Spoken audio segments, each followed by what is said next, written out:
Hello everyone. In this video, we will be discussing about electrochemical machining process parameters and electrochemical machining process characteristics, and also electrochemical grinding process also will be discussing in this video.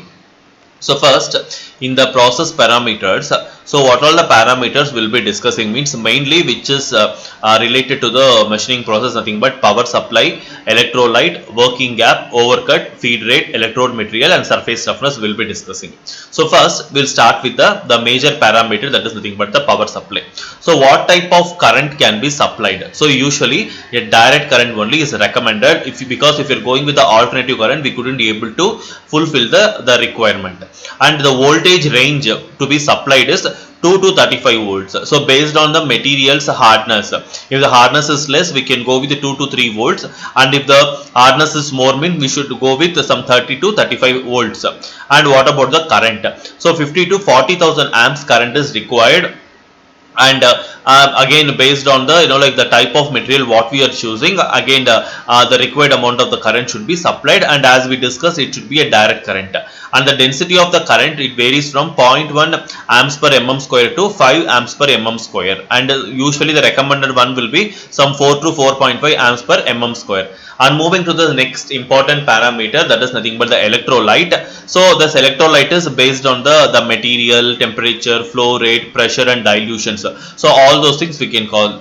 So in case if I am going with the material, electrolyte material as the sodium chloride and the sodium nitrous trioxide, and the temperature should be maintained as 20 degrees Celsius to 50 degrees Celsius. So actually it is degrees Celsius.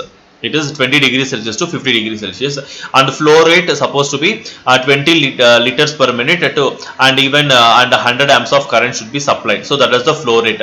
Even the electrolyte supply and even the amount of the current supplied for the operation of the like the flow rate movement, and the pressure to be maintained is 0.5 to 20 bar. So one thing is very clear: this process cannot be conducted in the normal atmospheric condition, because the pressure here is 20 bar is also maximum pressure. So it should be conducted only in the proper laboratory condition, where the setup could able to withstand the pressure of maximum 20 bar.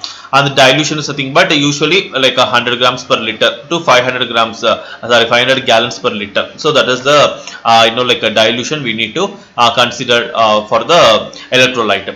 And the working gap, or we can call it as the working depth, it's supposed to be 0.1 mm to 2 mm. So if you are going with the very less, means it will try to stick over it, and if you are going with the more working gap, means maybe the intensity may not be there, and it cannot able to remove the material as we expect. And moving to the overcut, the value is supposed to be 0.2 mm to 3 mm, and feed rate supposed to be like always 0.5 millimeter per minute to 15 millimeter per minute. This is the feed rate to be maintained irrespective of the materials, and it can be varied. For example, if I am looking for the excess metal removal, I need to go with more feed rate, for example 13, 14, 15 millimeter per minute. But if I am talking about the like one is the surface like a polishing kind of thing, then I can go with the lower feed rate. And electrode material is always copper, brass and bronze. This is the electrode material. I mean here, in other words, we can call it as a tool, machining tool. So copper, brass and bronze is a tool.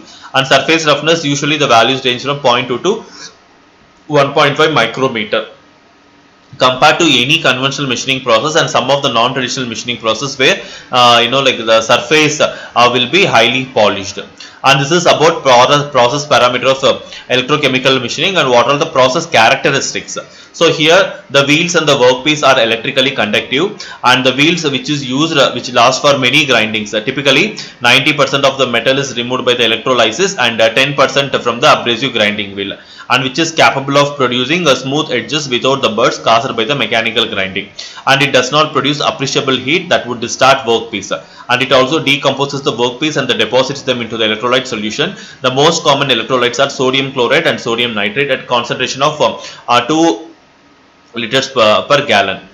And moving to the next two important process, that is electrochemical grinding and electrochemical honing. So in this video, we'll try to cover up electrochemical grinding. So electrochemical grinding is a process that removes electrically conductive material by grinding with a negatively charged abrasive grinding wheel and an electrolyte fluid, usually like a sodium chloride we will be using, and a positively charged workpiece.